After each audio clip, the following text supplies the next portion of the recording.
Good afternoon. We are here with Washington State women's basketball head coach Cammie Ethridge. Coach Ethridge will make an opening statement, and then if you have any questions, please raise your hand, and we will click on you for your questions. So, Coach. Well, I'm the biggest thing I would just say is we're so excited. We want to play. We're hopeful. We obviously have had a little bit of a bumps in the road. Thankfully, we've rescheduled Eastern Washington, so we didn't lose that game. We obviously lost Boise. Have tried really hard to replace that and haven't been able to.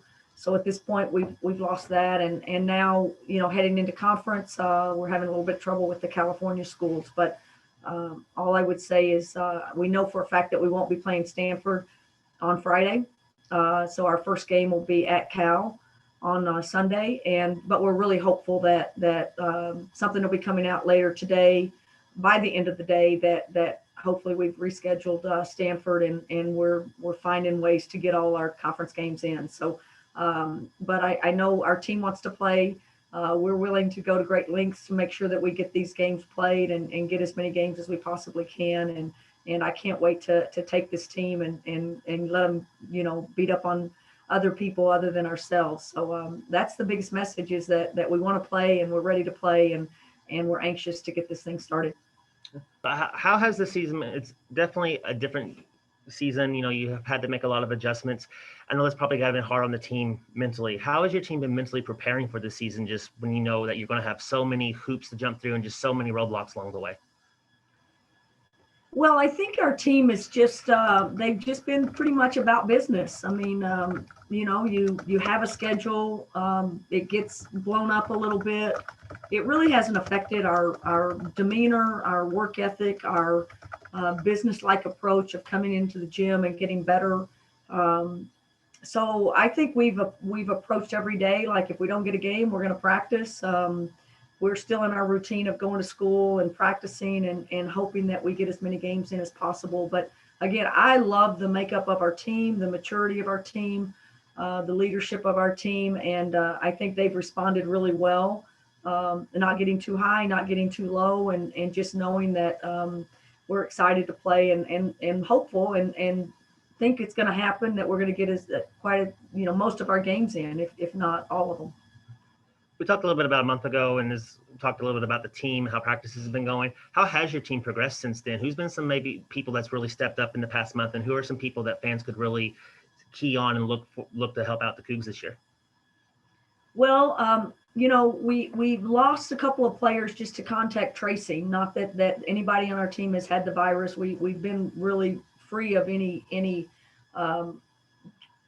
contracting it and things like that. So our schedule and how we've approached and just the seriousness of keeping ourselves safe and keeping ourselves in as much of a bubble as possible has really shown just, again, their leadership and their seriousness about how to combat, obviously this virus. But we did lose a couple of players just because of contact tracing, and thankfully we'll get them back into practice. But that's thrown us a little bit. We only had 13, so when you lose 2 and another one, Jessica Clark, a little bit with an injury, it's left us with 10 healthy players and one kind of crippled coach in Lori Kane, who's still pretty good as a one-leg sharpshooter. But again, you deal with what comes at you, and I feel like that's been the great thing about this team, is they haven't let what we don't have bother us. We just move forward and play with great intensity. We're getting better every day. We know what we are as a team. We still have great depth. I love our guard play. I think we can put. We have 4 solid point guards at any time, which gives us great flexibility and playmaking ability. Our post players are getting better. I mean, I love the grit of our team. I love players responding to their role. And again, I think you're going to get a great spirit of whoever's on the floor. So any one particular, I think at this point we just need to play games and see how we respond and who can make it happen on a game night against the best competition in the country. How eager is your team to play competition? I know the season began a week ago. You went over some of the challenges that you've already faced. How eager is this bunch to just get onto the court, just play ball? Yeah, I can't even explain it. I mean, um, they're disappointed every time, a game got moved or canceled or something like that. Um, but I think at the same time, we're a young team, and so with that, I think a lot of times you might get some volatility and emotional um, highs and lows, and I just haven't seen it. That has a lot to do with, you know, senior leadership, upperclassmen leadership, players that have been in our gym, and again, I think the maturity and the competitiveness, and I think of a Sherilyn Molina, who I don't really have in the starting lineup right now, but she leads us the second group to beating our starters a lot of times. So that's a player. That's what I look at. She's a tough, gritty, likes to play with the chip on her shoulder kind of mentality, and that's what I feel like our team has really grown in this year from top to bottom. We have those kinds of players, those kind of competitors, and because of that, I think it just gives us a real sense of excitement to play, and to me, a confidence of this team and how well we'll do, and how well we'll compete no matter who we're playing. So you do have one game this weekend. You are playing at Cal. What do you know about the Golden Bears? It's a team that's already had a couple of games under their belt that will enter this week 0-2. So it's a hungry bunch looking for their first win of the year as well. So what do you expect from that bunch? Yeah, they'll have another game. They'll play UW before we play them on Sunday. So they'll have 3 games under their belt, and obviously it'll be our first game. And you know, don't know a lot about them. They lost some players. They have some super uber talented freshman recruits that are going to be phenomenal players for them. They play, they've been playing some zone, so a difficult thing for us to prepare for because we don't play a lot of zone. But really length, typical Pac-12 length, talent, versatile players, and again, just someone that will be comfortable playing at home. And as much as they're kind of unknown, we're an unknown, and so it has a lot more. I think we'll focus a lot more in who we are, who we're going to be, how we're going to approach a travel date, and we're going to stay just stuck to ourselves and making sure that we bring our best and are our best when it's game time on Sunday. And can't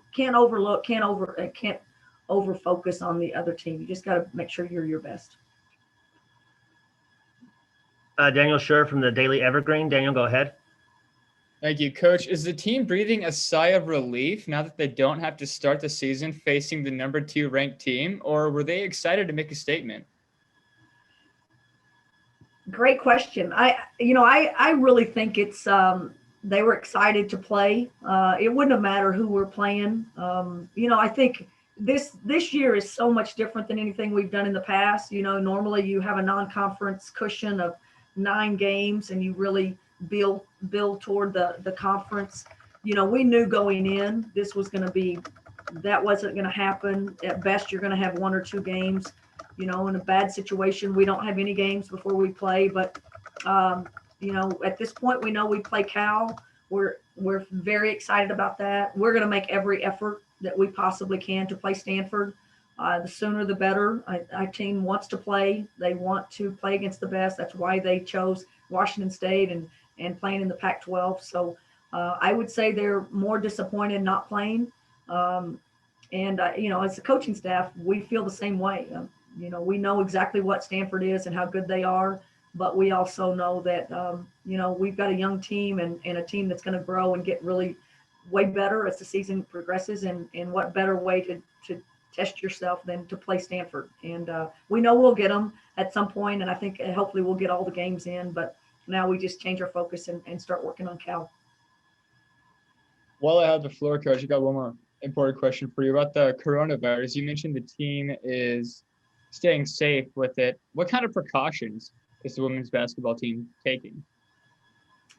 Well, first off, I would say that we're probably the most antisocial team maybe in America. That's what saved us. Our testing here at Washington State is great. Besides being tested probably 6 times a week in some capacity, we're fortunately we move past wearing masks in practice. The coaches do. So we're very aware of trying to keep distance and 6 feet away from players. And I just think it's an awareness of the second you get outside our bubble, you put us at risk. And we talk about it every day. Walmart runs, Safeway. We have a couple of players that are at an apartment that's a little bit more,